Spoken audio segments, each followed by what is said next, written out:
3 in the morning sometime. I woke up at about 1:30 or 2. I'm not even sure. But I woke up and I was having stabbing pains in my uterus.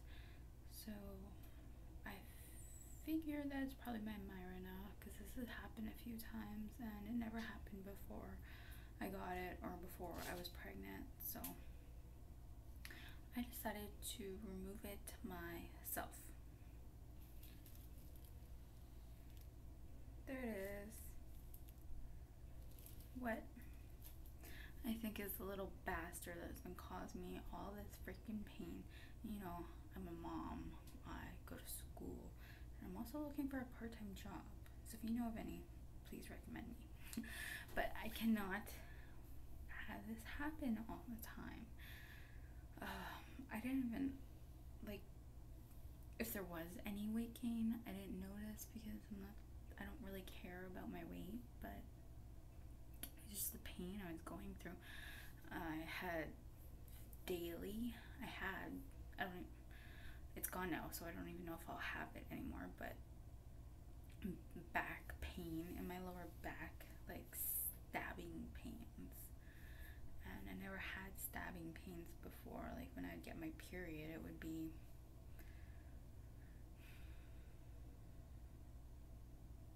just a dull, very hurtful ache. Well, not dull then, but it was just a constant ache across my back. Okay, but it wouldn't be stabby. It was stabby pain before the Mirena. And then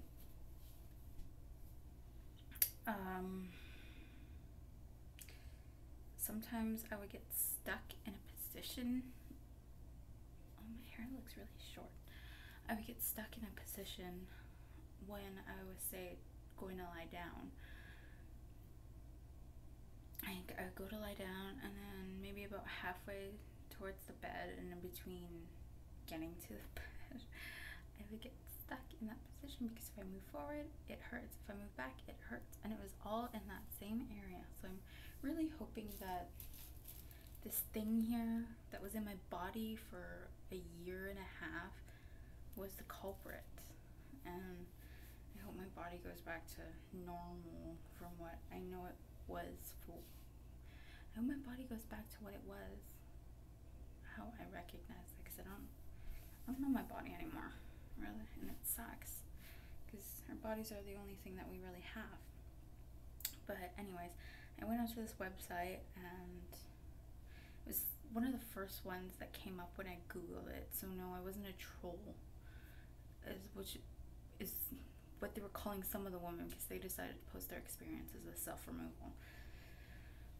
But it's one of the first things that came up on Google, so if you're researching something, that's naturally the first thing you're gonna go check. So I did, and that is what gave me the courage to come in the middle of the night into my bathroom and go to my shower there, squat down to take it out. And it happened so fast. As I just said, I squatted, I put my fingers in there, and I swirled around till I felt the strings. That might be a little too TMI for some people, but if you're wanting to know how to do this, that's what I did.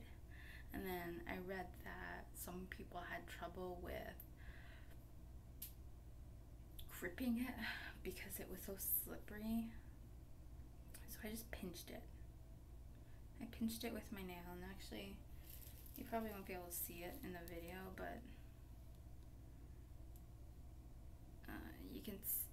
you can see where it's bent on the string, on the one string, and that's where I pinched it with my finger. And I just pulled, and I figured I was gonna pull slow, and if it hurt, I was gonna stop and wait and go to my doctor, and I had this whole plan in place, and it just fell out in my hand. Like, I barely pulled it. Like, I gave less pressure than I have on a tampon. Like, a tampon has been harder to pull out than that thing was. But here's the disclaimer: if you feel uncomfortable, first of all, I'm not too sure why you're watching this video if you're very against IUD removal. Second of all, if you're just trying to find the courage to do it, Maybe you should talk to a doctor, because I'm not a doctor. I'm just a person who had an IUD. So if you go to pull it out and something happens, it's not my fault, because you should probably go see a doctor. I didn't though. It was easy for me. So that's my disclaimer.